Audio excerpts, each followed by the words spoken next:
ओम शांति। 7/3/26 की मुरली है। बाबा कहते हैं कि तुम इस समय बाप के साथ सेवा में मददगार बने हो, इसलिए तुम्हारा सिमरन होता है, पूजन नहीं, क्योंकि शरीर अपवित्र है। आत्मा पवित्र बन रही है, शरीर अपवित्र है, तो पूजन लायक तो जब दोनों पवित्र होगा तभी पूजन लायक होता है। इसलिए बाबा करें, इसलिए तुम्हारा पूजन नहीं होता और सिमरन होता है। फिर बाबा कह रहे हैं कि कौन सा नशा तुम बच्चों की बुद्धि में निरंतर रहना चाहिए। माने ये कुछ बाबा ने पॉइंट्स बताए हैं, ये अगर हमें याद रहे तो हमारी बुद्धि में नशा निरंतर रहेगा। हम व्यर्थ में भी नहीं जाएंगे, कभी दिल शिकस्त भी नहीं होंगे। तो कौन कौन सा नशा है वो? एक तो ये कि शिव बाबा के बच्चे हैं हम, और उनसे हमें राजयोग सीख कर हम स्वर्ग के राजाई का वर्षा लेते हैं। ये सबसे बड़ा नशा है। हम विश्व का मालिक बनते हैं, और बाबा कह रहे हैं कि खबरदारी से तुमको पढ़ना और पढ़ाना है। बाबा जो हमें पढ़ा रहे हैं, ये हमें पढ़ना और पढ़ाना है। फिर बाबा कहते हैं कि किसी की भी निंदा तुमको नहीं करनी है, ना आपस में लड़ना झगड़ना है, और कोड़ी से हीरे जैसा हमें बनना है। और सबसे मेन है कि हमें अच्छी रीति धारणा करनी है। धारणा करने से ही हम विश्व के मालिक बनेंगे, कौड़ी से हीरे बनेंगे। आपस में लड़ना झगड़ना नहीं है।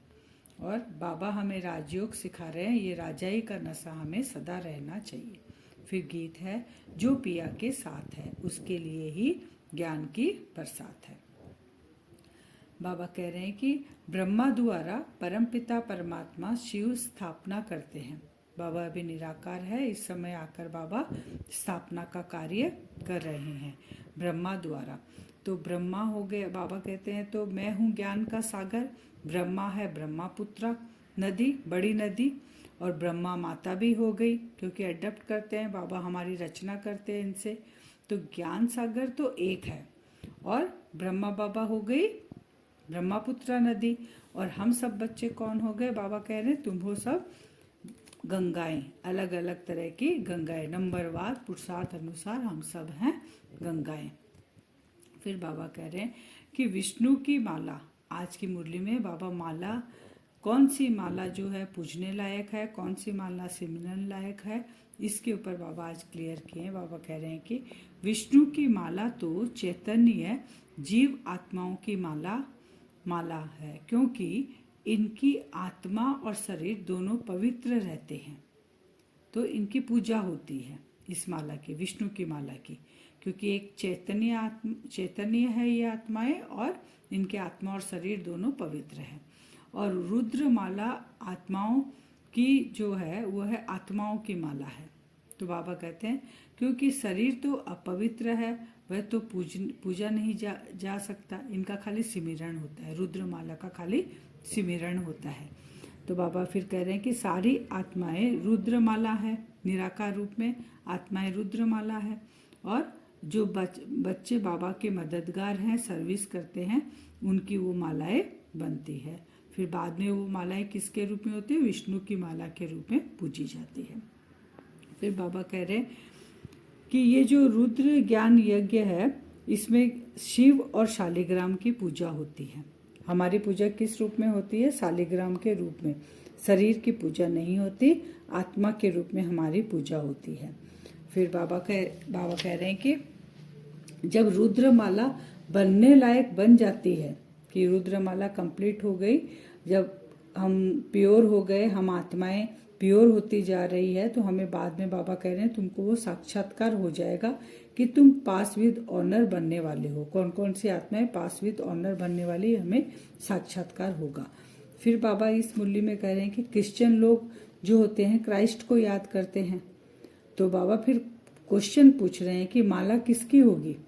क्रिश्चियन लोग की होगी न किसकी होगी? बाबा क्वेश्चन मार्क कर रहे हैं। लेकिन गॉड तो एक है, बाकी पास बैठे हैं उनकी माला बनती होगी। भगवान तो एक है, अलग अलग तो नहीं है, एक ही भगवान है। जो उनके पास यानी मददगार बनते हैं उनकी ही माला बनती है। फिर बाबा कहते हैं कि जब झाड़ जड़ जड़ीभूत हो जाता है तब बाप आकर सबको सद्गति देते हैं। इसलिए सद्गति दाता सतगुरु केवल वो एक ही है। मनुष्य कभी भी सद्गति दाता नहीं हो सकता क्योंकि वो जन्म मरण के चक्र में आता है।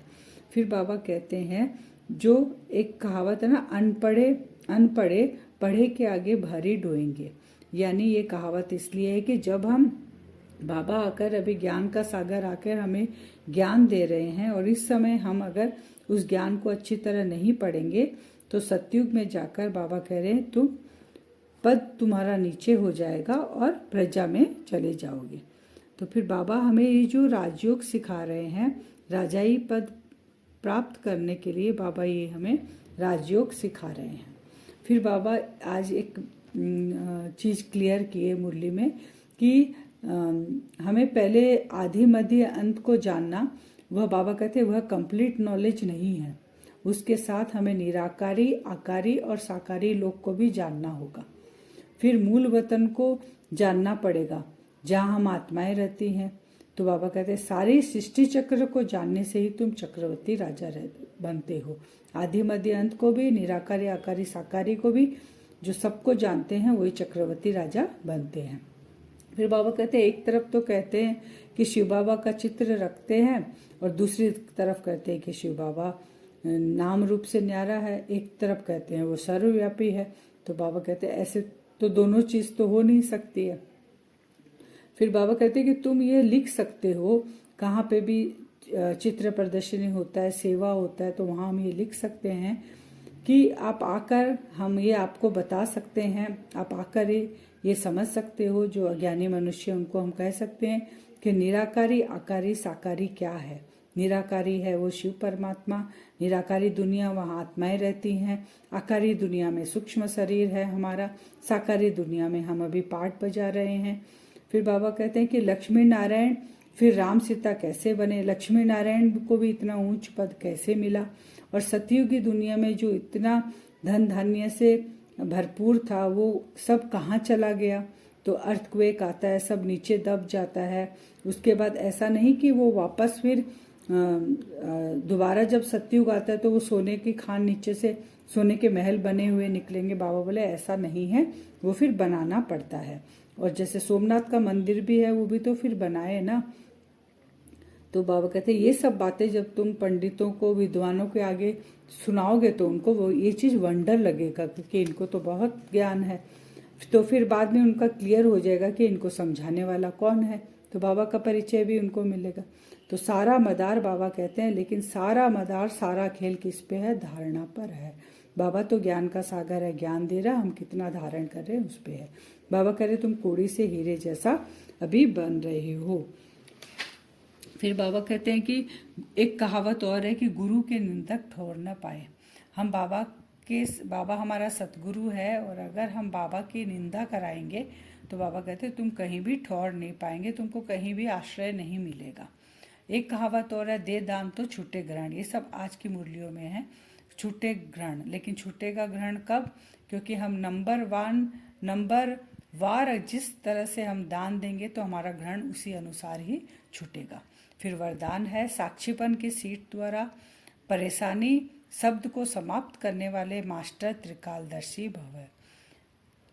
परेशानी शब्द कब निकलेगा? एक तो हम साक्षीपन की सीट पे रहेंगे, तो हम साक्षीपन की सीट पे रहेंगे, और एक त्रिकालदर्शी तीनों काल को जाने वाले रहेंगे तो हम परेशानी से मुक्त हो जाएंगे। तो हर बात में हमारा कल्याण होगा। बाप का हाथ और साथ है तो कल्याण हमारा कभी हो ही नहीं सकता। इसके लिए हमें सीट पर सेट होकर रहना पड़ेगा। स्लोगन है, अपनी सर्व कर्मेंद्रियों को ऑर्डर प्रमाण चलाना ही स्वराज्य अधिकारी बनना है। आज का स्लोगन था। अव्यक्त इशारे थे, वो तो हमारा चल ही रहा है कि निश्चय बुद्धि, निर्भय और निश्चिंत रहते हैं। फिर बाबा क्लियर कर रहे हैं कि निश्चय बुद्धि का अर्थ क्या है? बेफिक्र बादशाह, वही बाप समान है। अगर बाप में फेथ होगा कि हम ईश्वरीय खजानों के मालिक और परमात्मा बालक हैं, वह स्वप्न में भी बेफिक्र बादशाह रहेगा। हमारे स्वप्न में भी उसको माने अकल्याण की भावना नहीं आएगी और बेफिक्र रहेगा, क्योंकि उसका हाथ और साथ पकड़ने वाला कौन है। ओम शांति।